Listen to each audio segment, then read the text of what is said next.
Hello everyone, my name is Vivek Sharma and today we're gonna discuss about the most important issues of the day. The major highlights are we're gonna talk about a recent Supreme Court judgment about secular and socialist word.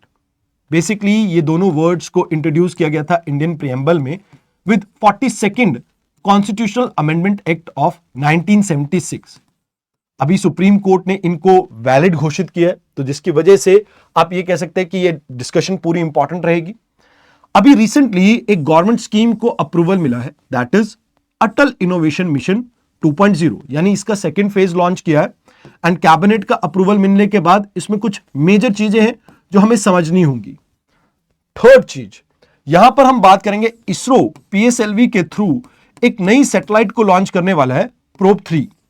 ये Indian satellite नहीं है, European space agency की ये एक satellite है and यहां पर सन के बारे में हम बारीकी से जानेंगे। देन आज का लास्ट टॉपिक होगा ग्लोबल कोऑपरेटिव कॉन्फ्रेंस के बारे में, जहां पर इंडिया और भूटान ने प्रपोज किया है एक जॉइंट वेंचर जिसको आप गिलीपू सिटी के नाम से जानते हैं। ये सस्टेनेबल सिटी है, तो इसको आप एज एन एग्जांपल भी यूज कर पाएंगे अपने मेंस में। तो let's talk about that also.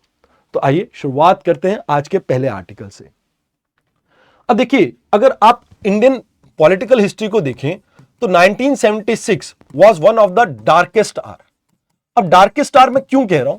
Because उस समय देश के अंदर नेशनल इमरजेंसी लगी हुई थी एंड सभी डेमोक्रेटिक इंस्टीट्यूशन कहीं ना कहीं आप ये कह सकते हो कि लगभग इनऑपरेटिव से थे। अब उस समय क्योंकि पार्लियामेंट तो ढंग से फंक्शनिंग कर नहीं रही थी और मेजरली जितने भी हमारे आप कह सकते हो ऑपोजिशन के लीडर थे सभी जेल में बैठे हुए थे। तो उस समय एक 42nd कॉन्स्टिट्यूशनल अमेंडमेंट एक्ट आता है जिसको आप अक्सर मिनी कॉन्स्टिट्यूशन भी कहते हैं। ये आपके प्रीलिम्स के लिए इंपॉर्टेंट रहेगा, ऑलमोस्ट इसके 50 ईयर कंप्लीट हो गए हैं, तो दैट्स व्हाई ये इंपॉर्टेंट रहेगा। तो यहां पर दो वर्ड्स को ऐड किया गया इंडिया के प्रीएम्बल में, कॉन्स्टिट्यूशन के प्रीएम्बल में दो वर्ड, वैसे तो 3 किए गए थे। कहीं ना कहीं आपको आज कमेंट सेक्शन में मुझे बताना है कि तीसरा वर्ड जो आई से स्टार्ट होता है वो कौन सा है। अब जो सुप्रीम कोर्ट में चैलेंज किया गया उसमें किया गया कि भाई इंडिया के जो प्रीएम्बल है इसमें एक वर्ड ऐड किया गया सोशलिस्ट और दूसरा जो वर्ड ऐड किया गया दैट वाज सेकुलर। तो कहते कि भाई ये कहीं ना कहीं उस समय पार्लियामेंट तो फंक्शन कर नहीं रही थी, तो ये हुआ कैसे, यानी इसको चैलेंज किया गया।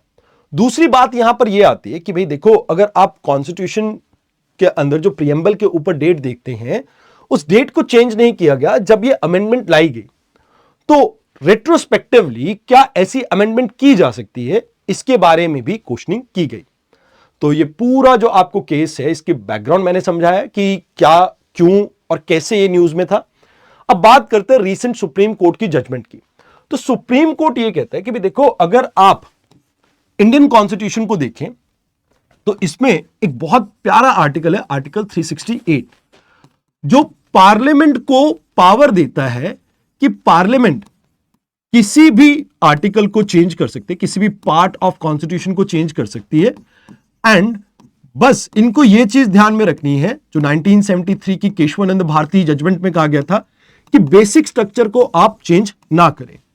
मतलब कॉन्स्टिट्यूशन ये पावर देता है पार्लियामेंट को अंडर आर्टिकल 368 कि ये प्रीएम्बल को भी चेंज कर सकते हैं, बिकॉज प्रीएम्बल भी आपका इंटीग्रल पार्ट है कॉन्स्टिट्यूशन का।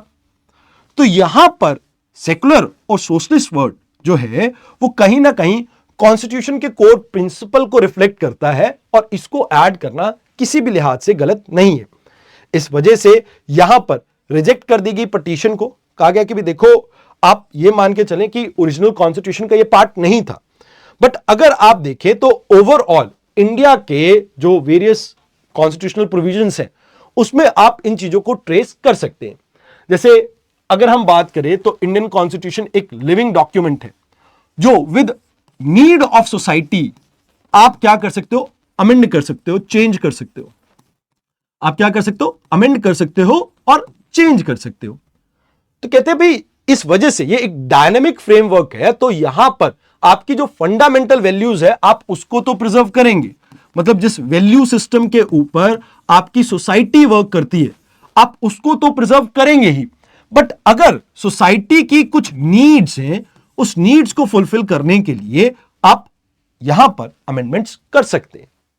तो ये बात को आप देखें तो कहीं ना कहीं इस बात से अलाइन होती है कि भाई आप सोशलिस्ट और सेक्युलर प्रिंसिपल को ऐड कर सकते हैं इंडियन कॉन्स्टिट्यूशन में, क्योंकि फंडामेंटल वैल्यूज का वही वो पार्ट है।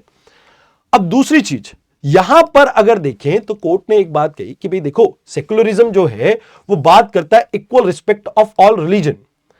अब अगर आप देखें तो यहां पर इंडियन जो कॉन्सेप्ट है सेक्युलरिज्म का, उसमें कहा जाता है कि भाई स्टेट का कोई धर्म नहीं है एंड स्टेट सभी धर्मों की इक्वल रिस्पेक्ट करता है, जो कि वेस्टर्न कॉन्सेप्ट से टोटली डिफरेंट है, जहां पर स्टेट और रिलीजन को सेपरेट किया गया है। मतलब यहां पर हमने पॉजिटिव अफर्मेशन दी है कि भाई हम सभी रिलीजन को इक्वली ट्रीट करेंगे। अब इसके लिए चाहे आप आर्टिकल 25 से लेकर 30 को देखिए, वैसे तो आर्टिकल 25 से 28 रिलीजियस फ्रीडम को डिस्क्राइब करता है, तो वहां पर आप देखिए आर्टिकल 14, 15 एंड 16 की बात करें तो रिलीजन के बेस पे डिस्क्रिमिनेशन को रोकने की बात करता है, तो नॉन डिस्क्रिमिनेटरी पॉलिसीज वहां पर हमारी आ जाती एंड इवन अगर आप देखें तो रिलीजियस हार्मनी के बारे में हमारे फंडामेंटल ड्यूटीज में भी बात की गई है। तो द थिंग इज यहां पर ओवरऑल देखें तो हमारी जो स्पिरिट है कॉन्स्टिट्यूशन की, उसके साथ अलाइन होती है ये पूरी डॉक्ट्रिन। तो यहां पर इस वजह से ये जो सेक्युलर वर्ड है ये कहीं भी पहले आपको कॉन्स्टिट्यूशन में लिखा हुआ नहीं दिखता था, बट जो स्पिरिट ऑफ कॉन्स्टिट्यूशन है, जो आत्मा है, जो सोल है, अगर आप देखें तो उसमें ये चीज रिफ्लेक्ट होती है। दूसरी वर्ड जो है सेक्युलरिज्म है, सोशलिज्म है। सोशलिज्म की बात करें तो आप इंडिया के कॉन्स्टिट्यूशन को उठाइए, अगर आप देखेंगे तो हम बहुत सारी सोशलिस्ट पॉलिसी लेके आए, बट इसमें मेजरली हम देखें तो directive principle of state policy को अगर हम बेस बनाते हैं, आर्टिकल 39 एंड इवन 41 ये दोनों ही बात करते हैं कहीं ना कहीं सोशलिस्ट अप्रोच के बारे में। जैसे कंसंट्रेशन ऑफ वेल्थ को रोकना ये स्टेट का काम है। अब ये जो स्टेट का काम है इसको इंप्लीमेंट करने के लिए आप देखिए हम प्रोग्रेसिव टैक्स लेके आए, ऐसे ही हम इक्वालिटी को प्रमोट करते हैं, but at the same time हम पॉजिटिव डिस्क्रिमिनेशन भी करते हैं। जैसे मनरेगा स्कीम के अंदर हम राइट टू वर्क लेके आए, ऐसे ही अगर आप देखें राइट टू एजुकेशन लेके आए, नेशनल फूड सिक्योरिटी एक्ट लेके आए। तो ये सभी कहीं ना कहीं ये डिस्पैरिटी रिमूव करने के लिए हम एक्ट लेके आए, कहीं ना कहीं कॉन्स्टिट्यूशनल प्रोविजंस और हमारी वेरियस गवर्नमेंट पॉलिसीज इस चीज को डिपिक्ट करती है कि इंडिया के अंदर we are having a socialist principle. तो यहां पर कहा जाता है कि भाई एक्चुअल में पूरे कॉन्स्टिट्यूशन की अगर आप स्पिरिट या सोल को देखते हैं तो उसके अकॉर्डिंगली अगर प्रियम्बल में सेकुलर और सोशलिस्ट वर्ड को ऐड कर दिया गया तो उसमें कोई गलती नहीं है। हाँ, ये मैं आपकी बात जरूर मानता हूं कि ओरिजिनल कॉन्स्टिट्यूशन में ये बात नहीं लिखी गई थी, एक्सप्लिसिटली नहीं मेंशन किया गया था, बट कॉन्स्टिट्यूशन के अंदर आप चाहे फंडामेंटल राइट्स की बात करें, चाहे डीपीएसपीस की बात करें, उसमें बार बार इन चीजों के बारे में रिफ्लेक्ट किया गया है। अब देखिए यहां पर इसमें कुछ केसेस को आपको याद रखना है। जैसे 1973 में जब केशवानंद भारती केस हुआ था, तो केशवानंद भारती केस में एक प्रिंसिपल इंट्रोड्यूस किया गया था जिसमें सोशलिस्ट और सेक्युलरिज्म दोनों को बेस बनाया गया था और कहा गया था कि भी ये इंडिया के कॉन्स्टिट्यूशन में एक बेसिक स्ट्रक्चर है, आप इस बेसिक स्ट्रक्चर को वायलेट नहीं कर सकते। अमेंडमेंट पावर सभी हैं, बट बेसिक स्ट्रक्चर जो बेसिक एसेंस है आप उसको नहीं बदल सकते। तो यहां पर अगर आप देखें 1994 में जब एसआर बोमई केस आता है तो बेसिक स्ट्रक्चर का पार्ट बताया जाता है सेक्युलर प्रिंसिपल्स को, तो वो भी आप याद रख सकते। एंड इवन आप इंदिरा साहनी केस देखेंगे तो वहां पर भी सुप्रीम कोर्ट ने सोशलिस्ट प्रिंसिपल को अपहेल्ड किया है। तो वेरियस ओकेजन पे अगर आप देखें तो जो सुप्रीम कोर्ट है उसने इस बात को रिटेलिएट किया है कि भाई बेसिक स्ट्रक्चर में सेक्युलर और सोशलिस्ट प्रिंसिपल आते हैं, दैट्स व्हाई प्रियम्बल के अंदर आप इन्हें इंक्लूड कर सकते हैं। तो यहां पर अगर देखा जाए तो लास्ट में यह कहा जाता है कि भी कहीं ना कहीं ये स्ट्रेंथन करेगा सेक्युलर और सोशलिस्ट प्रिंसिपल इंडिया के अंदर, जहां पर आप ये कह सकते हो कि रिलीजियस हार्मनी के ऊपर हम फोकस करेंगे, सोशल जस्टिस के ऊपर हम फोकस करेंगे, हम लोगों के वेलफेयर के प्रोग्राम्स के ऊपर इन्वेस्ट कर पाएंगे। एंड इवन अगर आप देखें तो इसमें एजुकेट करने की बात की जाती है सिटीजन्स को कि भाई आप कोर वैल्यूज को समझो। मींस देखो आज की डेट में हम सब अपने फंडामेंटल राइट्स के बारे में बात करते हैं, बट फंडामेंटल ड्यूटीज को डीपली हम कहीं ना कहीं इग्नोर करते हैं। तो यहां आपको यह समझना होगा कि एक्चुअल में हमें जो सेंस है कॉन्स्टिट्यूशन का वो बच्चों को समझाना होगा, जिससे वो कोर प्रिंसिपल्स को समझ सके और इससे देश को आगे फ्यूचर में ग्रोथ मिलेगी। दूसरी चीज, जुडिशियल विजिलेंस की बात की जाए तो कहीं ना कहीं हम कहते हैं कि भाई कॉन्स्टिट्यूशन का गार्डियन है ये हमारा जो सुप्रीम कोर्ट है। कॉन्स्टिट्यूशन की कोर वैल्यूज को कहीं ना कहीं संजो के रखना इनका काम है। तो as a guardian court continue कर रहा है अपने फाउंडेशनल इथोस को मेंटेन करने के लिए। यहां पर कहीं ना कहीं आप देखिए कि वेरियस ऑर्गेनाइजेशंस जो होती हैं वो भी इस चीज को कहीं ना कहीं स्ट्रेंथन करते हैं। जैसे फेयर इलेक्शंस की बात करें, ये कंडक्ट करवाना, इक्वल अपॉर्चुनिटी देना, ये सभी चीजें, जैसे चाहे national commission of scheduled caste हो, शेड्यूल्ड ट्राइब हो, इलेक्शन कमीशन हो, ये सभी अपने अपने स्फेयर में कहीं ना कहीं इन्हीं प्रिंसिपल को इंश्योर करने का काम करती है। तो these are the things that you have to remember about this article. I hope आपको आर्टिकल समझ में आया हो। आइए अब बात करते हैं अगले आर्टिकल की कि cabinet approve next phase of Atal mission. Atal innovation mission basically India में इनोवेशन को प्रमोट करने के लिए हमने शुरू किया था। अब इसमें हमने बहुत सारे स्टेप्स लिए, जैसे क्या अभी तक इसका आउटकम रहा है हम इसको समझते हैं। सबसे पहले अगर मैं कहूं, यहां पर कोर ऑब्जेक्टिव था कि इंडिया में इनोवेशन को हम प्रमोट करेंगे। अब देखिए, अगर आप इनोवेशन की बात करें, इंडिया की ranking all over the world बहुत नीचे आती है क्योंकि हम बहुत ज्यादा R&D में इन्वेस्टमेंट नहीं करते हैं। तो इंडिया में रिसर्च कल्चर को प्रमोट करने के लिए, इनोवेशन को प्रमोट करने के लिए हमने बेसिकली अटल इनोवेशन को लॉन्च किया। अब इसमें अगर आप देखें, स्कूल्स में, स्टार्टअप्स में, इंडस्ट्री लेवल पे हम हर स्फेयर में प्रमोट करना चाहते हैं इनोवेशन को। इसके अलावा हम एक ऐसा इकोसिस्टम बिल्ड करना चाहते हैं जहां पर आप इनोवेटिव सिस्टम को, इकोसिस्टम को बिल्ड कर सके एंड जो कंट्री की रिक्वायरमेंट को सपोर्ट कर सके, चाहे स्किल बिल्डिंग की बात हो, आइडिएशन हब्स हो, ऐसी सब चीजें हम क्रिएट करेंगे जो ओवरऑल इनोवेशन इकोसिस्टम को क्या करे, प्रमोट करें। साथ के साथ स्टार्टअप्स में सबसे बड़ी जो प्रॉब्लम आती है, देखो स्टार्टअप्स के पास आइडियाज होते हैं बट उनके पास इंक्यूबेशन सेंटर्स नहीं होते हैं कई बार, क्योंकि बहुत कॉस्टली होते हैं वो। तो यहां पर हम उन्हें उनके जो फंडिंग की गैप है उसके अंदर हेल्प करेंगे, इंक्यूबेशन सेंटर्स में हेल्प करेंगे, मेंटरशिप प्रोवाइड करेंगे एंड प्रोडक्ट की स्केलेबिलिटी में भी हेल्प करेंगे, ताकि वो मार्केट ओरिएंटेड आपके प्रोडक्ट बना सके और जिससे ना केवल इंडिया की इकोनॉमी बूस्ट होगी बट इंडिया में एम्प्लॉयमेंट जनरेशन भी होगी। तो वो चीज यहां पर आपको देखने को मिलती है। देन ग्लोबल कॉम्पिटिटिवनेस हम प्रमोट करना चाहते हैं। देखो, गवर्नमेंट का एक ऑब्जेक्टिव है, ऑब्जेक्टिव ये है कि हम मेक इन इंडिया को प्रमोट करना चाहते हैं। अब आप इंडिया में तब कोई चीज बना पाओगे ना जब आप इनोवेट कर रहे होगे खुद से। तो इस वजह से भी हम यहां पर फोकस कर रहे हैं ताकि हम यंगस्टर्स को ट्रेन कर सके एंटरप्रेन्योरल स्किल्स में, उनको लाइक इंक्यूबेशन सेंटर्स प्रोवाइड कर सके जहां पर वो अपने प्रोडक्ट की टेस्टिंग कर सके। हम मेंटर्स से उन्हें मिलाएंगे ताकि उनको ग्रूम किया जा सके according to the requirement of the like entire like जो आपका इकोसिस्टम है उसके अकॉर्डिंगली। तो इस वजह से हमने अटल इनोवेशन मिशन को लॉन्च किया था। अब यहां पर इसी मिशन को आगे फर्दर कंटिन्यू करने की बात कर रहा है। यहां पर पावर आपकी नीति आयोग के पास है, 2016 में इसने स्टार्ट किया था। अब ये इसकी टाइमलाइन को एक्सटेंड कर दिया गया 2028 तक।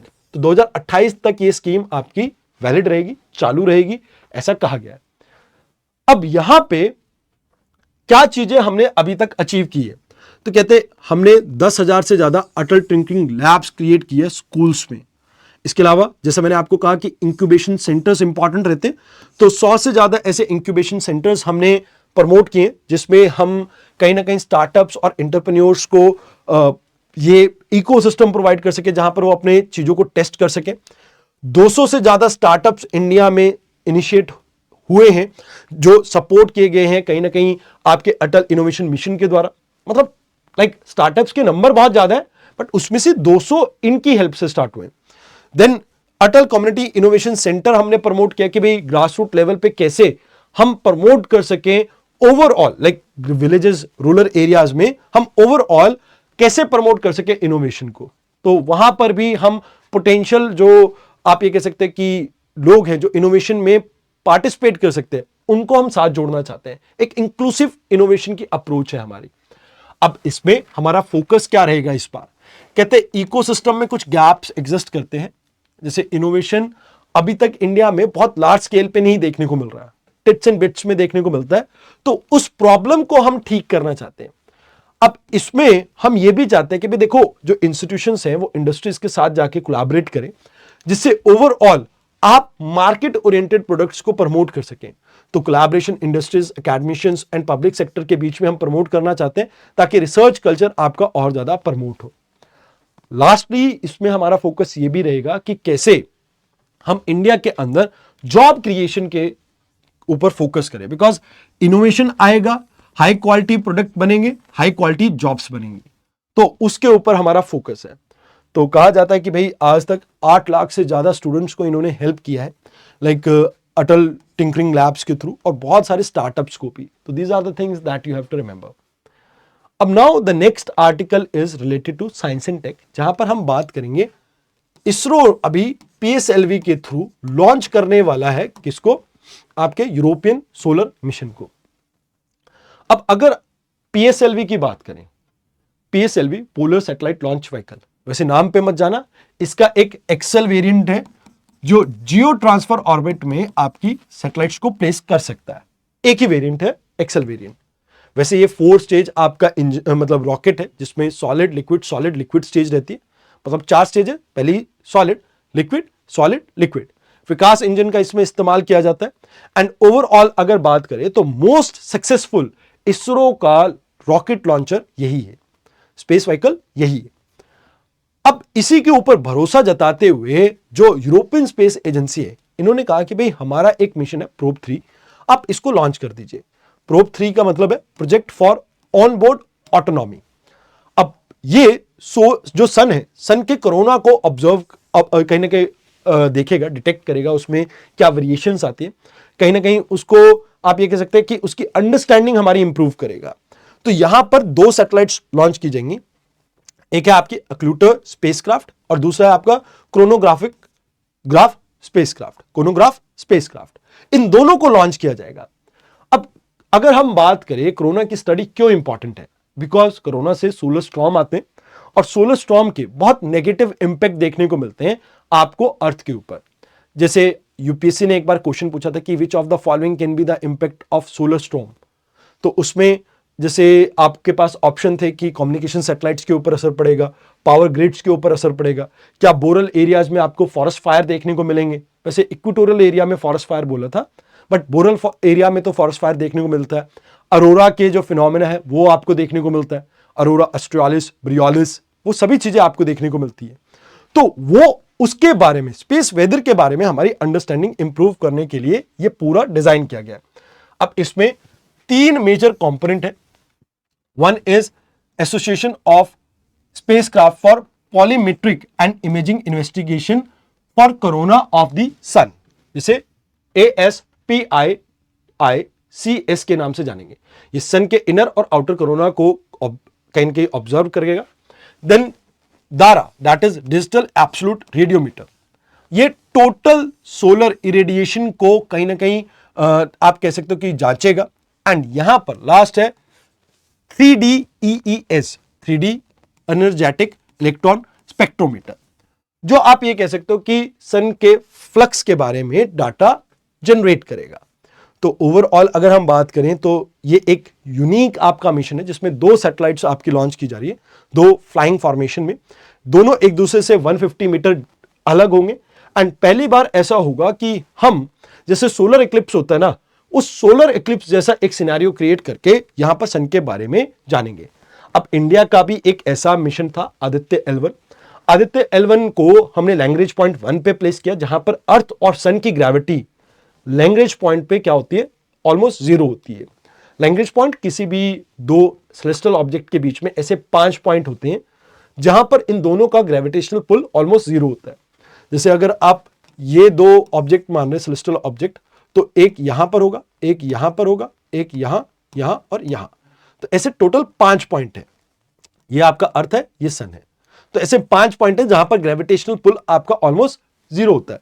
तो लैग्रेंज पॉइंट 1 यहां पर है, जिससे आप कंटिन्यूसली सन को ऑब्जर्व कर सकते हैं, तो वो वहां पर प्लेस किया गया है।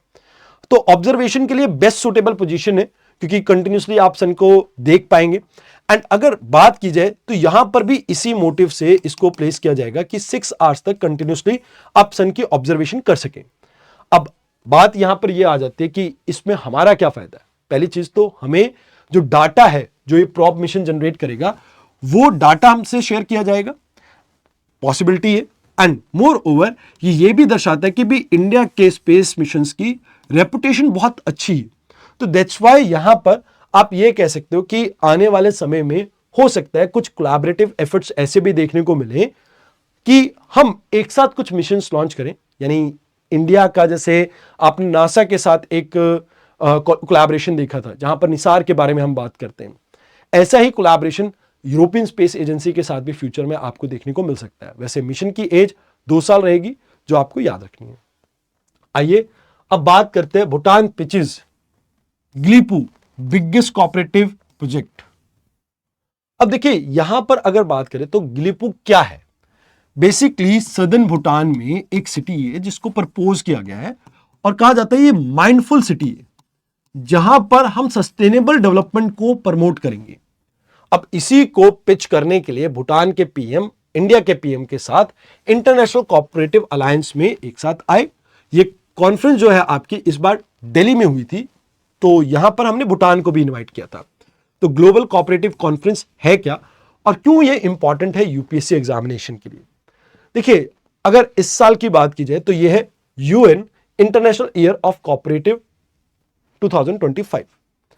तो यहां पर अगर देखा जाए कोऑपरेटिव सोसाइटीज को प्रमोट करने के लिए ये ईयर बहुत इंपॉर्टेंट है। अब सबसे पहले आप ये समझे कि कोऑपरेटिव्स होते क्या है। ये एक ऐसी ऑर्गेनाइजेशन है जहां पर आप ये कह सकते हैं कि जो मेंबर्स हैं वो ही पूरी ऑर्गेनाइजेशन को कंट्रोल करते हैं। मतलब मेंबर ओन करते हैं एंटरप्राइजेस को। जैसे एग्जांपल के तौर पे आपने अमूल के बारे में सुना होगा, और ये आपस में बेनिफिट को म्यूचुअली क्या करते हैं, शेयर करते हैं। अब यहां याद रखना कि प्रॉफिट और शेयर इक्विटेबली डिस्ट्रीब्यूट होता है सभी के बीच में एंड डेमोक्रेटिक प्रिंसिपल्स के ऊपर ये बेस्ड होती है। अब इंडिया में आपका कोऑपरेटिव सोसाइटी एक्ट 1912 जो है इसे गवर्न करता है और वेरियस स्टेट स्पेसिफिक भी आपके पास एक्ट है। अब इसके लिए एक डेडिकेटेड मिनिस्ट्री हमने 2021 में बनाई थी, मिनिस्ट्री ऑफ कोऑपरेटिव अफेयर, ताकि इंडिया में कोऑपरेटिव सोसाइटी को और ज्यादा प्रमोट किया जा सके। बिकॉज कोऑपरेटिव सोसाइटीज की अगर बात की तो ऑलमोस्ट 98% कवरेज देखने को मिलती है आपको रूरल एरियाज में, जिसमें 8 लाख से ज्यादा कोऑपरेटिव सोसाइटी है और 30 लाख से ज्यादा इंडिविजुअल इसमें जुड़े हुए। मतलब हर 5 में से एक इंडियन इसके साथ जुड़ा हुआ है। तो अलग अलग फील्ड में अलग अलग आपके कोऑपरेटिव वर्क करते हैं। बट यहां पर अगर बात करें तो आपको याद रखना है कि अभी इस साल इसके ऊपर इतना फोकस क्यों है। देखिए अगर आप कोऑपरेटिव सोसाइटी की बात करते हैं तो ये कहीं ना कहीं एक ट्रांसफॉर्मेटिव रोल अदा कर सकते हैं सोसाइटी के अंदर। अब हर कोई अंबानी अडानी तो नहीं बन सकता है, इतना बड़ा एंटरप्रेन्योर नहीं बन सकता है। तो यहां पर आप समझिए कि एक सस्टेनेबल डेवलपमेंट को प्रमोट करना हो, खासकर रूरल एरिया में सोशल इंक्लूजन को प्रमोट करना हो और इकोनॉमिक एम्पावरमेंट को इंप्रूव करना हो, तो उस केस में आपकी कोऑपरेटिव सोसाइटी बहुत इंपॉर्टेंट है। मतलब अगर आप सस्टेनेबल डेवलपमेंट गोल्स को अचीव करना चाहते हैं तो उसके लिए सोसाइटी को इंपावर करने की जरूरत है और कोऑपरेटिव सोसाइटी से बेटर और कुछ नहीं हो सकता। इसी वजह से यूएन की जनरल असेंबली ने 2025 को कोऑपरेटिव सोसाइटी का ईयर घोषित किया। अब यहां पर cooperative builds a better world, ये इसकी थीम थी इस साल की। एंड 2012 में हमने भी कहीं ना कहीं प्रपोज किया था और हमने भी इसमें पार्टिसिपेट किया था। 2012 में यूएन ने एक बार पहले भी इंटरनेशनल ईयर ऑफ कोऑपरेटिव्स को डिस्कस किया था, जहां पर कहीं ना कहीं इसके बारे में अवेयरनेस इंक्रीज करने के ऊपर फोकस था। उसी की लेगेसी पे ये आपका पूरा मुहिम इस बार बिल्ट हुई है। अब अगर बात कीजिए ग्लोबल कोऑपरेटिव कॉन्फ्रेंस की, तो याद रखना कि इसके अंडर इसको ऑर्गेनाइज कर रहा है आपका इंटरनेशनल कोऑपरेटिव अलायंस, जो कि आपस में विजन्स को शेयर करना, डायलॉग्स परफॉर्म करना, ये इसका काम रहेगा, ताकि इनोवेशन भी और बाकी सब चीजें भी आपस में शेयर की जा सके। अब इंडिया का जो विजन है सहकर से समृद्धि यानी प्रॉस्पेरिटी थ्रू कोऑपरेशन, तो ये इसी थीम के ऊपर बेस इस साल की आपकी थीम है, that is cooperative builds prosperity for all. तो ये इसकी जो प्लेटफॉर्म की थीम है ये इसी बेस पे है कि भाई जो कोऑपरेटिव सोसाइटी है वो कहीं ना कहीं इंपावर करती है, सोशल इंक्लूजन को कहीं ना कहीं प्रमोट करती है, तो उसके ऊपर इसलिए फोकस करना चाहिए। तो यहां पर ऑलमोस्ट बहुत बड़ा एक डेलीगेशन आपको देखने को मिला, ऑलमोस्ट 100+ कंट्री से। तो ये आपको थोड़ा बहुत डाटा है, ना भी याद करो तो काम चल जाएगा। अब इसका पूरे का बेनिफिट क्या है? अब जैसे मैंने आपको बताया कि सबसे पहले आप इंक्लूसिव सोसाइटी बनाना चाहते हैं। अब अकेले आपकी बार्गेनिंग पावर कम होती है, बट अगर आप एक कोऑपरेटिव सोसाइटी बनाते हैं तो बार्गेनिंग पावर आपकी इनहेंस होती है। अब इसमें इक्विटेबल डेवलपमेंट प्रमोट होता है, जैसे आर्टिकल 39 क्लॉज बी में हम कंसंट्रेशन ऑफ वेल्थ को रोकने की बात करते हैं, तो उसमें एक स्टेप यह भी हो सकता है। एंड इवन जब एक साथ लोग आएंगे तो एरियाज में पॉवर्टी भी आपकी कम हो जाएगी।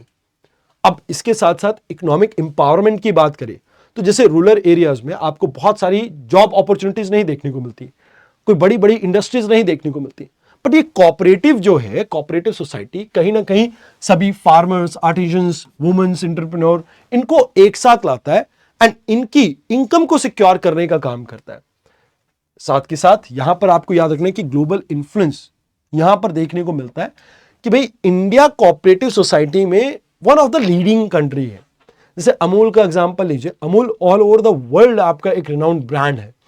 तो ग्लोबल साउथ के अंदर डेवलपमेंट की नीड्स को फुलफिल करने के लिए जो इंडिया अपनी लीडरशिप के बारे में हर बार दमखम भरता है, उसको और ज्यादा बूस्ट करने में ये आपकी हेल्प कर सकता है। तो these are the things that you have to remember in today's discussion. I hope आपको डिस्कशन अच्छी लगी हो तो जाने से पहले लाइक बटन जरूर से दबाना। तो आज के लिए इतना ही था, धन्यवाद।